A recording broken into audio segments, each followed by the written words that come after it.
¿qué tal? ¿Cómo están? Comienza otra emisión de Zona Sur Deportes. La bienvenida, como siempre, desde este tan acogedor lugar que es Campos de Lomas, para repasar una semana muy particular, con mucho fútbol, mucho deporte, con dos fechas de la primera división que involucraron obviamente a varios equipos de la zona sur, con fechas de fútbol de ascenso que involucraron a otros de los equipos de esta parte del conurbano, y como lo veíamos recién en las imágenes, venimos de un clásico el pasado fin de semana entre Independiente y Racing que dejó muchísimo que hablar futbolísticamente y extrafutbolísticamente también. Enseguida vamos a hablar, ¿cómo te va, Juan Pablo?, de Temperley, pero aprovechando que ambos estuvimos en el clásico, más allá de que entre el clásico y este programa de hoy ha pasado otra jornada de fútbol de primera división, mucho queda todavía para decir de un partido que no fue bueno, pero del que se habló mucho en la semana. Sí, se habló mucho porque en definitiva sucedieron demasiadas cosas, tal vez no tanto desde lo futbolístico, un primer tiempo en el cual me parece que Independiente tomó con mucha atención la posesión del balón, que Racing lo regaló prácticamente, o que por lo menos dejó crecer al rival, y que encontró la ventaja de esa manera, con un penal que, bueno, después las muestras de camarógrafos y demás imágenes lo dieron como válido. En el momento en el estadio por ahí algunos teníamos dudas de la validez de dicho penal. Y después, bueno, encontramos a Racing en el segundo tiempo intentando llevarse por delante al rival, pero teniendo tal vez pocos argumentos para poder convertir en la red. Me quedó la sensación de que los dos fueron menos de lo que se esperaba, ¿no? Me parece que Racing inquietó poco a Independiente, pero tuvo demasiado la pelota en el segundo tiempo como para ser un equipo supuestamente con tantas diferencias en cuanto a las aspiraciones de uno y otro. Sí, me parece que, subrayando lo que sucede en Racing, el torneo para Racing ha sido mucho menos de lo que se esperaba en estas 7 jornadas iniciales. Un equipo que amagaba por los nombres y por las buenas incorporaciones que realizó en encontrarse en los puestos de vanguardia, y hoy continúa penando en los puestos de promoción. Y tal vez, si se dan algunos resultados, no todavía, pero digamos, si siguen sucediéndose las fechas y Racing no levanta, caer en el descenso directo. Algunos futbolistas también otorgaron un rendimiento demasiado bajo. El caso de Lucas Castromán, el caso de Gabriel Auche, sobre todo en este partido, además de su expulsión desde lo futbolístico. No así Pablo Lubercio, sí Lucero, algunos defensores entrando en confusión. Me parece que Russo fue inteligente en el entretiempo para realizar algunas variantes que le dieron a Racing cierto rendimiento superior a lo de la primera etapa, pero que no terminó de alcanzar. No es un buen momento de Racing. También vamos a hablar del empate frente a Huracán el pasado martes por la noche, pero sé que tuviste oportunidad de moverte por diferentes sectores del estadio y quiero preguntarte cómo viste el otro tema tan remanido de la semana, que es si el estadio de Independiente estaba o no en condiciones de albergar un clásico de esta envergadura. La sensación es que no, por convocatoria, por concurrencia de ambas instituciones y por el estado en el cual hoy está el estadio de Independiente, que es un estadio que cuando esté terminado seguramente será muy coqueto, será muy lindo, pero que todavía no está resuelto. Digo, uno puede encontrarse escombros en el camino. La tribuna de Racing, caer en el hacinamiento no es nada imposible. De hecho estaba, me parece que sobrepasada de concurrencia, y que prácticamente el hincha de Racing no podía moverse. Se anuló el pulmón. Se anuló el pulmón, la gente, bueno, empezó a saltar hacia la izquierda, lo cual ya tenía una cercanía muy marcada con el hincha Independiente. No pasó nada porque muchas veces la gente no quiere que suceda, digamos, no sucede nada, y el operativo creo que no ha fallado en este sentido. Convengamos que tampoco es fácil hacer un operativo para equipos que pertenecen al mismo municipio y que la distancia entre un estadio y otro es apenas de 2 cuadras. Pero a revisar toda esta cuestión de los baños que estaban sin agua, en un día de una temperatura demasiado alta, donde el hincha de Racing tenía el sol enfrente durante todo el partido, y donde el sol estuvo verdaderamente muy fuerte, donde había situación de hacinamiento y donde las salidas no son muchas, tiene 2 salidas nada más y 6.000 personas, porque no había 4.500, había más de 4.500 personas. Sin duda. Tenían que salir por un lugar, la salida se demoró bastante, alrededor de 40 minutos para poder llegar a las escaleras, y recién ahí poder salir. Entonces, digo, hay un montón de cuestiones que deberán ser revisadas, más allá de las cercanías entre una parcialidad y la otra, el tema de los climas, el tema de cómo se está y el tema en el que puede ocurrir, digamos, Dios quiera que nunca suceda, pero una situación de urgencia, no es tan fácil poder evitarla o poder escapar de ella. Algún día habrá que sentarse a conversar algunas cosas que le están pasando al hincha de fútbol, ¿no? Porque yo digo que si a quien va a ver un espectáculo cinematográfico o teatral le ponemos tantos inconvenientes y tantos perjuicios como aquel que va al fútbol, no va nunca más, ni al cine ni al teatro. El espectador de fútbol es muy particular, soporta, como vos decís, 40 minutos para poder irse. Uno que iba a la cancha en la época en que se iba cuando quería y se iba a lo mejor 5 minutos antes para poder viajar mejor en el regreso, y ya no lo puede hacer, que llevaba una radio y ya no la puede llevar porque le quitan las pilas, que sabe que no puede llevar una cartera porque le tiran el encendedor en la entrada, que lo hacen caminar 7 cuadras a pesar que uno esté al ladito de la puerta por la cual tiene que entrar, porque el organigrama dice que los visitantes entran por tal lado. ¿Hasta cuándo todo esto? ¿Y se logran los objetivos que teóricamente se buscan con todas estas medidas? Convengamos que el hincha visitante en general es una especie en extinción, digo, ya lo ves en el ascenso, sí, no se ha extinguido, y hoy en primera división, como vos bien marcás, existen un montón de barreras para que digamos, el hincha cuando salga de su estadio y tenga que visitar otro, lo haga totalmente carente de incentivo porque sabe con todos los problemas que se va a cruzar. Primero, ya lo fue en la semana previa, fue una locura poder conseguir una localidad. Son pocas las que se disponen. Se venden en horarios, son días de semana, en horarios laborales.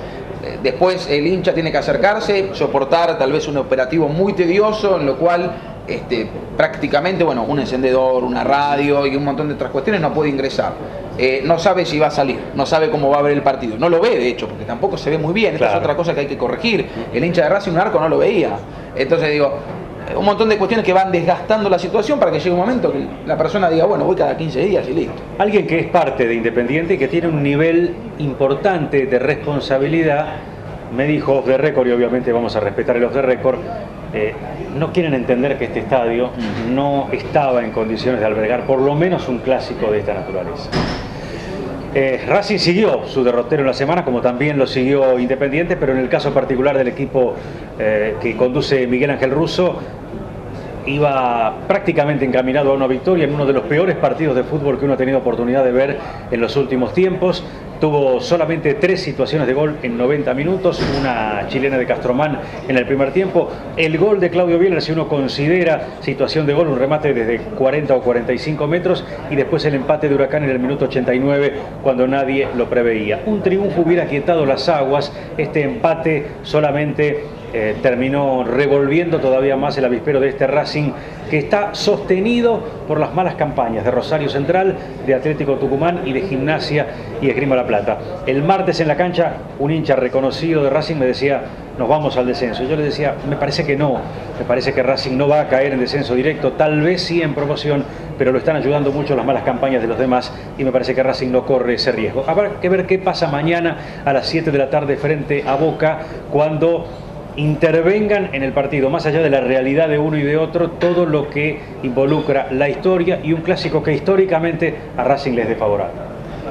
Además de encontrar a un rival en una situación, bueno, como todos, la imperiosa necesidad de un triunfo ante su gente, como lo es Boca Juniors, que hoy atraviesa una situación desde lo futbolístico por momentos delicada, con muchos conflictos internos, algunos han sido marcados abiertamente. Bueno, veremos cómo puede responder Racing ante una situación en la cual hoy los números lo aprietan más que nunca y tienen frente a un rival que históricamente lo ha superado. Más allá de que Racing ha tenido en los últimos años algunas alegrías muy marcadas frente a Boca, digamos, visita un escenario en el cual el conjunto local debe ganar sí o sí para no perderle pisada a los puestos de vanguardia. A la misma hora que el martes jugaban Racing y Huracán y empataban, también empataban, y me parece que en un partido que tampoco debe haber sido muy bueno, aunque no tuve ocasión de verlo, Temperley y Morón 0-0, ¿no? Sí, un encuentro en el cual ya la previa había dicho mucho por la visita de Vicente Stagliano, lo cual el hincha de Temperley dejó expresar muy marcadamente todo su descontento con el entrenador,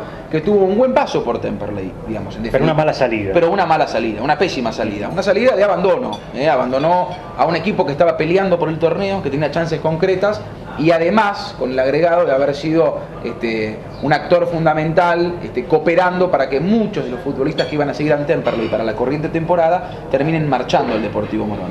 Futbolistas que Vivaldo lo hubiese tenido como imprescindibles. Hablamos de Nicolás Falsuk, hablamos de Almada Flores, hablamos de Julián Cano. Dos de ellos terminaron jugando ayer para el Deportivo Morón. Hablamos de Alejandro Orfila en su momento también. La salida fue conflictiva en primer momento y después terminó dejando al conjunto de Temperley desguazado para la temporada que está actuando en este torneo en la B Metropolitana. Mal recibidos, se arrojaron billetes falsos. billetes con el rostro de Stagliano, algunos en dólares, otros en pesos, algunos de 2 pesos, algunos de $1. Serían tanotruchos. Sí, Stagliatruchos fue bautizado por un sitio reconocido aquí de la zona, además de colgarle una especie de recibo de sueldo en cartulina. Detrás del banco de suplentes hay un vidrio que lo separa, no hay un alambre ahí, bueno, en el cual se marcaban distintos porcentajes, también denunciando un poco, esto según el recibo de sueldo, sueldos de futbolistas que supuestamente le pertenecerían a Stagliano, con porcentajes de él, un detalle muy marcado, una cartulina gigante escrita con fibrón negro. El partido no ha dejado mucho, un Temperley que intentó, un Deportivo Morón que se replegó durante los 90 minutos, que fue a buscar el empate y que lo terminó consiguiendo. Temperley mostró pocos argumentos también para poder derribar la barrera que el Deportivo Morón hizo, con tal vez su hombre más creativo, Ramiro López, marcando por el sector izquierdo, lo cual dejó entrever que el conjunto de la zona oeste del Gran Buenos Aires tenía poco para encontrar el triunfo. Temperley fue, pero cuando llegaba a 3/4 de cancha estuvo carente de resolución, un mal que lo ha quejado durante toda la temporada, que en partidos lo ha mostrado, en otros no, y además debió agregarle la salida prematura de Luis López, el mejor futbolista de Temperley, la mejor carta ofensiva, que aparentemente por una pubialgia en el cierre del primer tiempo, a los 44 minutos, debió ser reemplazado por Cristian Benítez. Bueno, el segundo tiempo Temperley siguió yendo hacia adelante, no contó con chances claras de gol, sacando una de Miguel Paco Prado, y después terminó cerrando un empate que lo mantiene en puestos de reducido, pero que acerca a un pelotón de equipos que están a una unidad nada más de Temperley y otros con varios partidos pendientes. Se viene el clásico y antes del final del programa vamos a hablar también con Leandro Saltamerenda de este partido tan particular, pero antes, en el medio, mañana habrá otro compromiso. Mañana Temperley juega frente al Almagro a las 17 horas en el estadio de 3 de febrero, un estadio que Temperley no visita desde hace 10 años. La última visita fue bastante nefasta, Temperley estaba descendiendo de la B Nacional y Almagro estaba ascendiendo a la primera división en aquel momento. Almagro goleó 5-0, una magistral tarde de Tonelotto, recuerdo, en aquel entonces.